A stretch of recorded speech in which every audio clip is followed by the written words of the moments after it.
Welcome back to War Thunder and welcome for the tank review on the M18 19mm gun motor carriage, aka the Superhellcat. I will give you a full rundown on the statistics of this vehicle together with a major comparison to its major opponents on the battlefield. I also will give you tips and tricks, not just how to play this vehicle, but also how to take it out effectively and how to deny it its awesome runs that it can have and the major impact it most likely can have if you know what to do. I have some awesome gameplay for you, even a double ace gameplay, and in my opinion this vehicle combines the best capabilities of the M18 GMC and the M36 GMC. So you have best of both worlds. You have a very, very mobile tank destroyer with a fully rotatable turret and a really great gun for what it is designed to do. It is simply the best blend of armor, mobility and firepower that there is in the American tech tree, in my opinion. You have to become one with the vehicle to make the best out of it. And if you're not up to the task, this vehicle might just look like a frustrating tank destroyer and you might just think it doesn't stand up to the firepower of other nations. But in fact, it is like with planes. You have to bring the firepower on your target. And this is the secret to the gameplay of the Superhellcat. Namely, you just have to try to hide. You have to try to stay under the radar of the enemy. You have to outflank them, outthink them, and relocate after you take a few shots.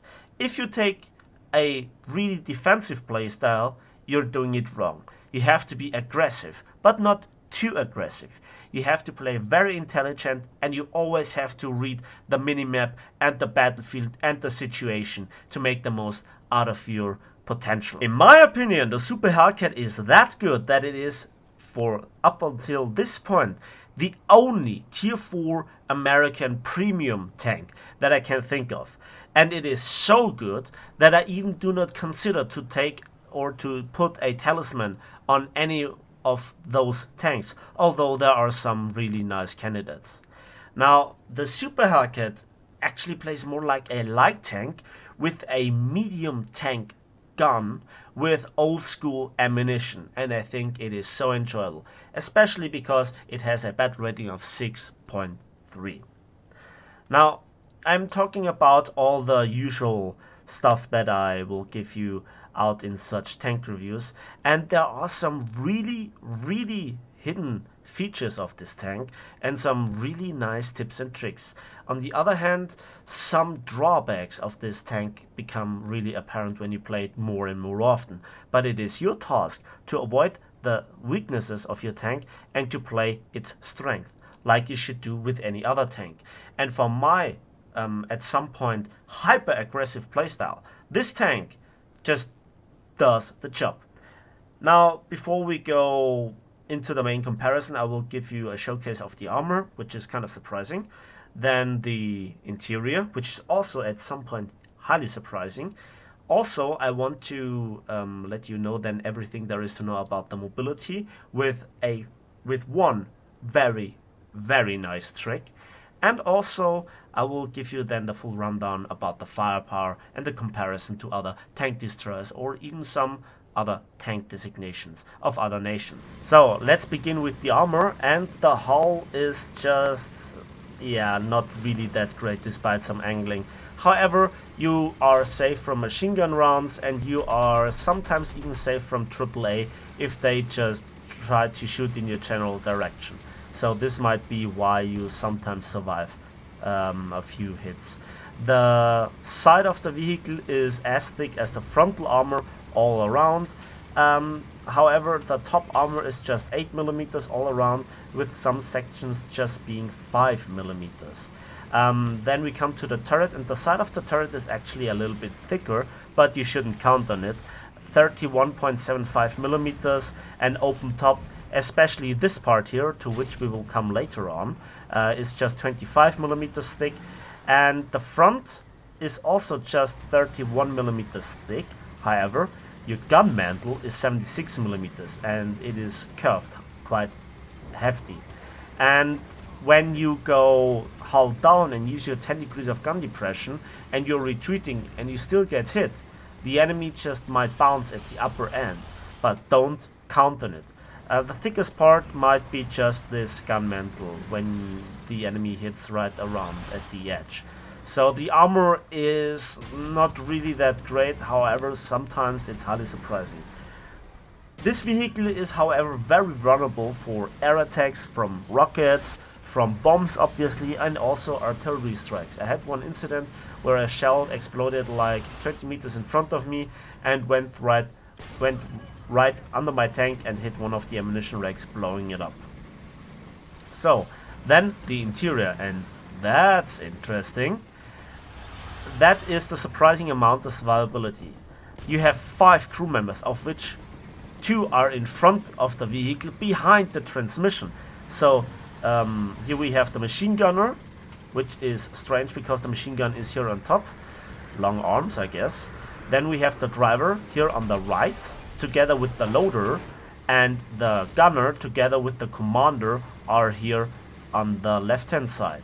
Also, this gun breech of this 90mm M3 cannon is huge and also provides you with additional survivability. When the enemy hits your gun mantle right here, the majority of shrapnels will get absorbed by this gun breech, this big gun breech. And the usual playstyle means that you can retreat in time and repair it. Then we have a lot of ammunition racks. Like in the German tanks, we have here ammunition racks on the side, symmetrically. Then we also have ammunition racks in front of the engine, which sits here in the back. And we also have 9 rounds of ammunition here in the, or is it 11 rounds? It's 11 rounds, I can't count, in the back of the turret. You should take them out. You know, this is open topped. Sometimes even the aircraft can detonate this ammo rack, which is even visible like that. So there is no protection for the ammo rack. And when you're on a slope downhills, you just might get shredded here by machine gun fire and your ammunition cooks off. And you don't really want this to happen.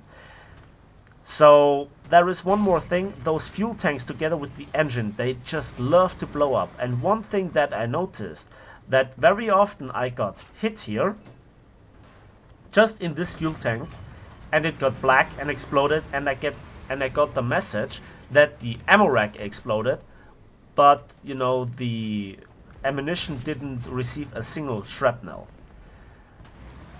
So that's the interior. Is there anything else? Yeah, just we can see the bottom plate with just 5mm, so that might explain why overall you might also get artillery when some artillery shell lands right in front of you. And that brings us to the mobility, and let's have a look at the mobility in comparison. And we can see a lot of green stuff, and that's usually good in my FARP color code. And it has a 460 horsepower engine, which in this comparison is the second weakest after the Sture Emil. And it also is one of the lightest, the second lightest, with just 22 tons. Just the Hellcat is lighter. That gives it a specific horsepower to ton ratio of 20.9 tons. That's about Leopard 1 level of mobility in this respect. And again, just the Charioteer comes close, and just the normal Hellcat is better. And you can see here the difference in terms of horsepower to ton ratio, which is quite excessive. And then we can also see that it has by far the highest top speed and by far the best reverse speed, with 72 kilometers an hour forwards and 23 kilometers an hour backwards. One surprising fact, however, in this comparison, not a lot of tank destroyers actually have neutral steering. Just the Jagdpanther and the Charioteer have neutral steering. So that is quite fascinating. Now, what is there in reality to expect from the Superhellcat? Most of the time you have a really good acceleration both forwards and backwards, but it takes a while up until you get to your maximum reverse speed. For the speed in a straight line, you actually can just expect around about 40 kilometers an hour, and that is where the dark secret of one of the tricks comes into play. You have a 90mm gun, which is big for a tank of this caliber and size and weight. So you just turn the turret to the back, and then you have this awkward situation where you go with like 40 kilometers an hour, or you want to quickly accelerate and even quicker because you want to get out of a situation or into a better situation, for example getting into a cap circle early on, and then you fire the gun and you immediately jump up speed-wise by 4 kilometers an hour. And the engine then surprisingly has the power to sustain this speed. And I'm not sure how often you can stack it up. But the problem, or the surprising fact, is that you just go up to 40 kilometers an hour and then it seems like you stop. But if you do this trick on open field like 1 or 2 times, you actually go above 42 kilometers an hour, and suddenly you accelerate up to 50 kilometers an hour. I have no idea if this is broken or if it is working as intended. However, it works, as you might see in the background, or might have seen previous in the background. So this is one of the very important tips and tricks where you actually can go faster than the normal Super Hellcat driver, because the tank supports it.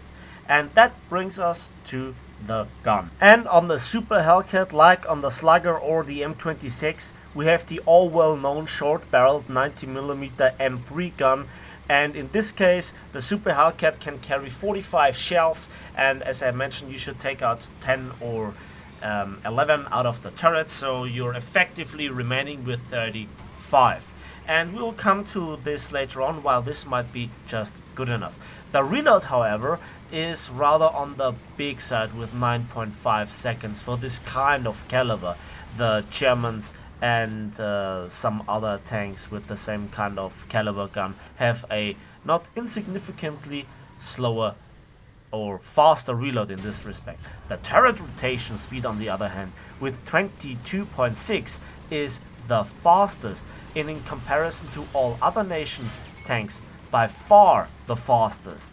And the gun depression with -10 is just simply the best, with the exception of the Sturer Emil, but that is rather an exceptional tank design by itself. And the gun elevation is also best with 20 degrees. So the soft stats really are good. However, like with some of the higher tier tanks, I have the problem that the tank is really quick, but the gun elevation and depression speed is challenging. So keep that in mind and pre-aim the gun at any given situation, because it just might kill you if you have the turret rotation, the mobility, but the gun is just simply not elevated good enough. So you have to really take care about this part.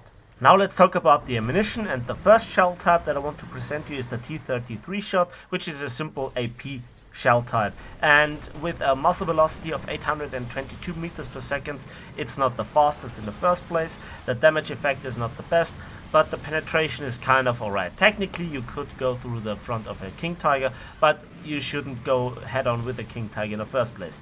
So the next shell type would be the HE, and this shell type again is not really that great. Just 13 millimeters of penetration is not the best. Also the muzzle velocity is rather slow, but not unusually slow for an HE shell.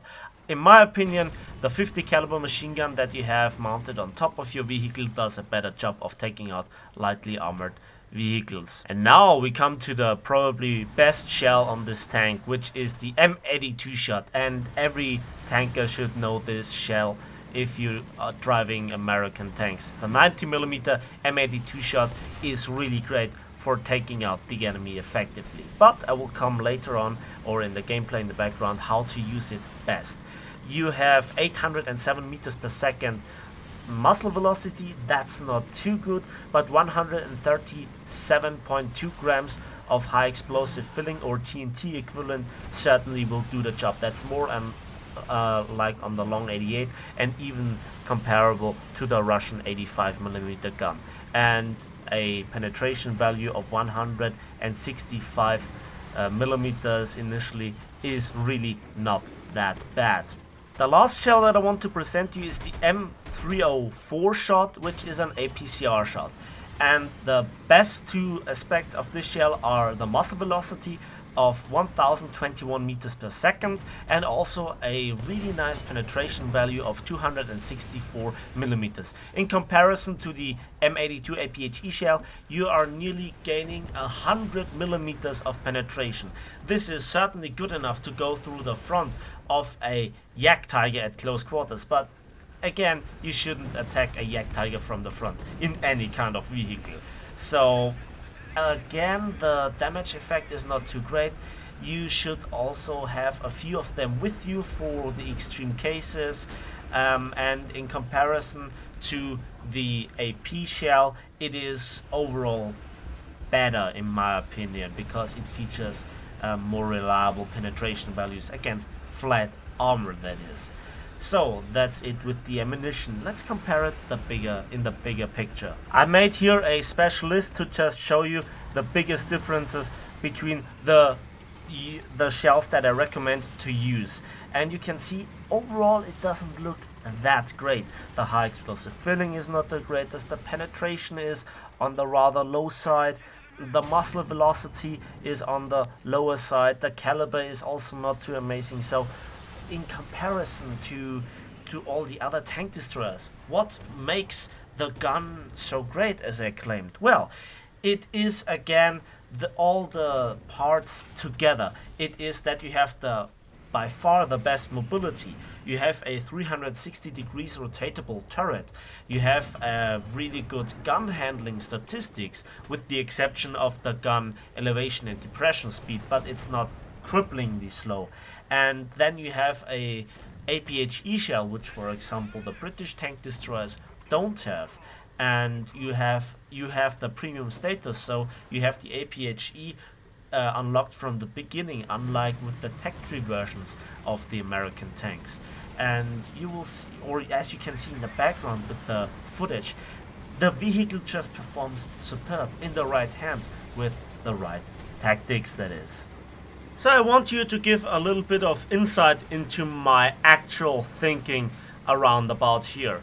Early on, I really want to go in a frontline situation or a frontline position that actually hasn't established itself yet, because I'm so fast. There is no competition in terms of speed, and if somebody uses a lower tiered vehicle such as a AAA truck or a lower tiered light tank, for example the BT-7 is relatively popular with the Russians, I simply can take it out in a head-on engagement with the main gun or even the 50 cal. And look at this, I also support my allies at some points.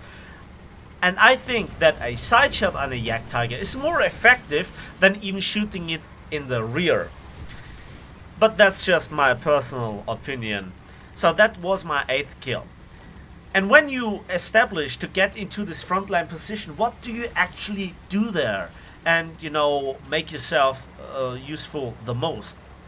Well, one of the things, or one of many things that you can do, is to go into a position where the enemy drives by and you let them drive by and they don't notice you, in RB that is, and you just simply wait until the main bulk is over, and then you pick and prioritize the right targets, especially heavy tanks, for two reasons. They have the most armor in terms of their King Tiger, also the most devastating guns with the fastest reload, and they can take the damage from the front, but not from the side, as I just have shown. And when you take them out before they can do anything, that's it for them. They are out of the battle because they don't have the spawn points remaining to actually spawn even in a AAA vehicle. And that makes the difference in the long run for you and your team.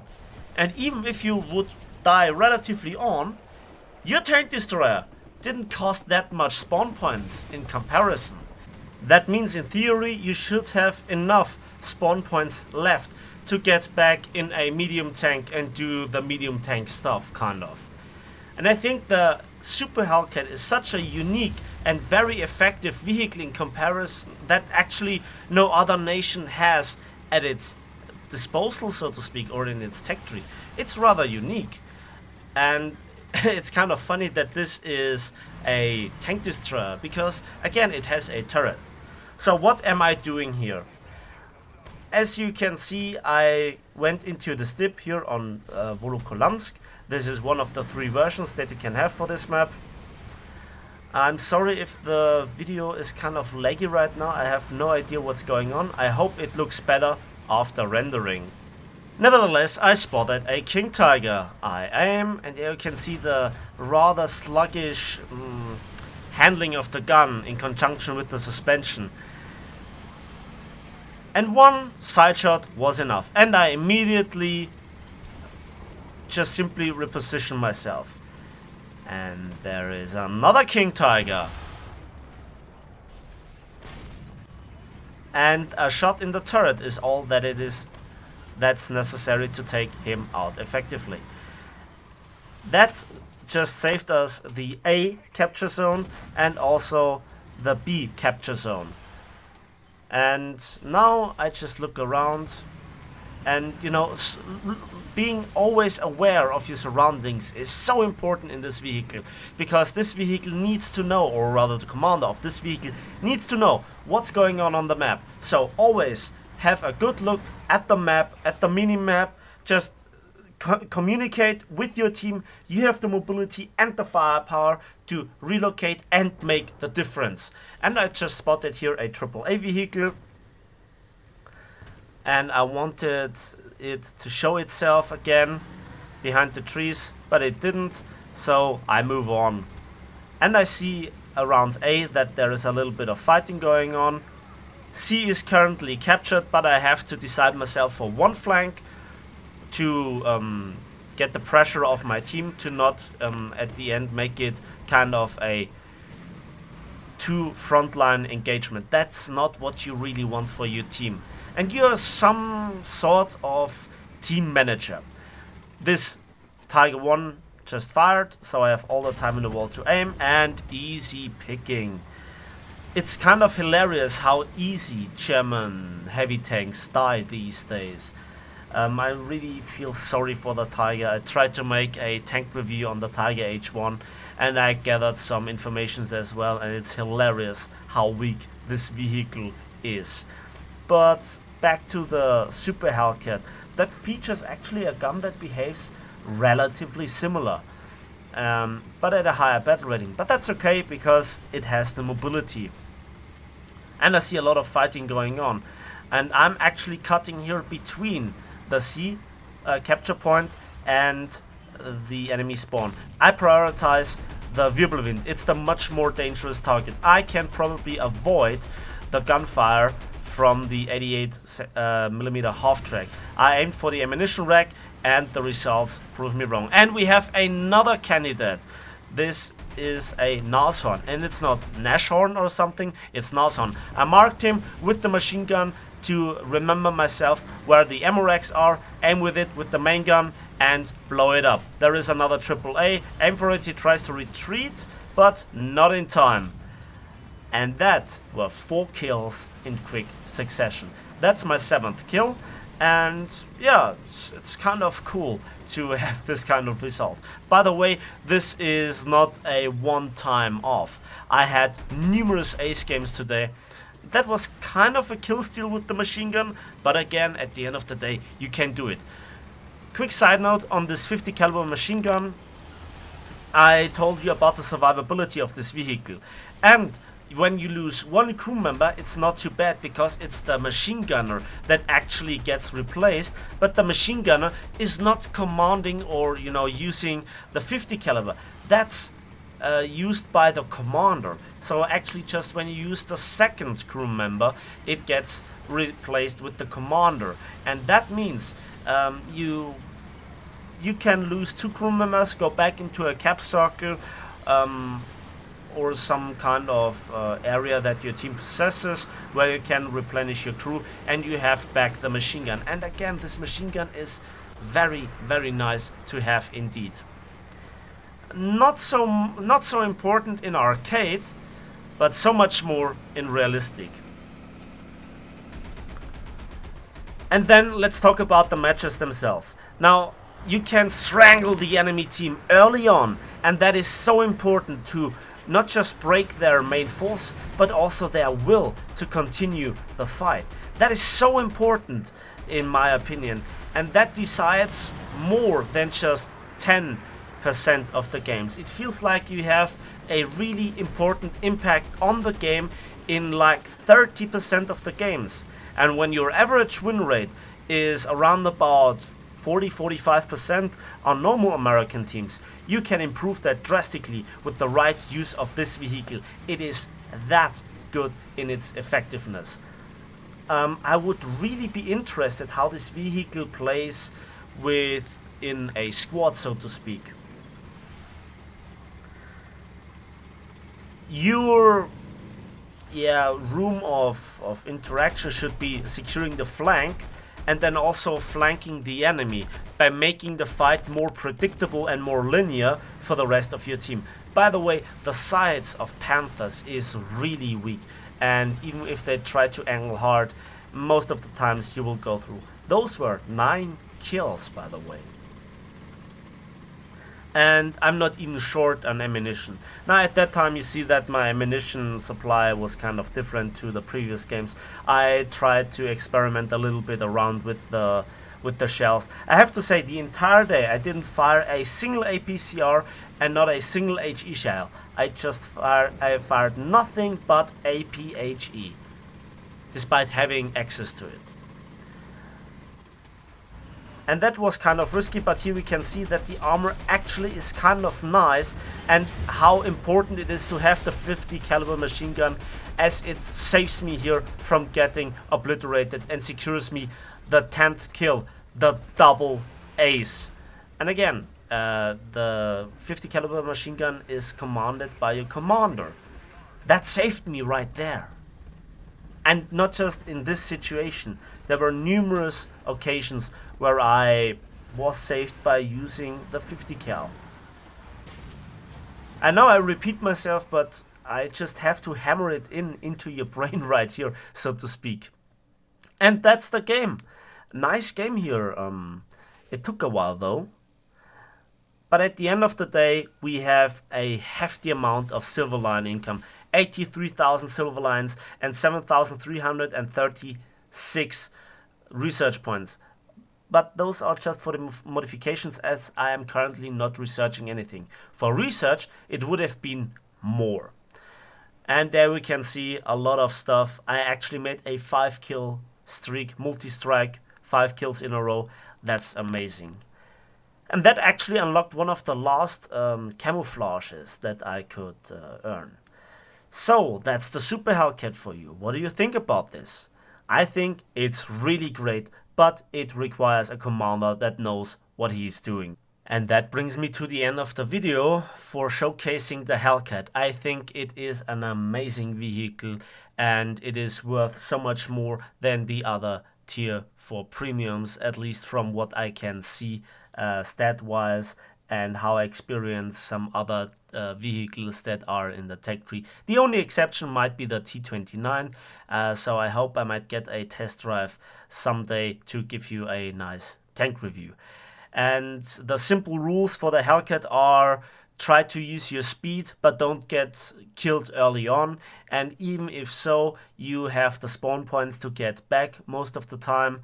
And suppress the enemy, strangle them, break their will, break their advance. Always try to get inside shots with APHE. Use your stealth, relocate after you killed something. Be like a ghost army in itself. That's the spirit of the Superhellcat. And I hope you liked the video and you learned something from it. Let me know in the comment section what you think about this kind of tank review, what you think about the stuff that I told you. If you have any additional tips and tricks, don't hesitate, hammer it into the comment section. I read them all. And please give this video a like if you did. I really put a lot of effort into it. I hope you could see it. And subscribe if you want to see more, because there is a lot of stuff that will come in the next few months. And that's it for today. So thanks for watching, thanks for listening, and we'll see each other on the battlefields of War Thunder.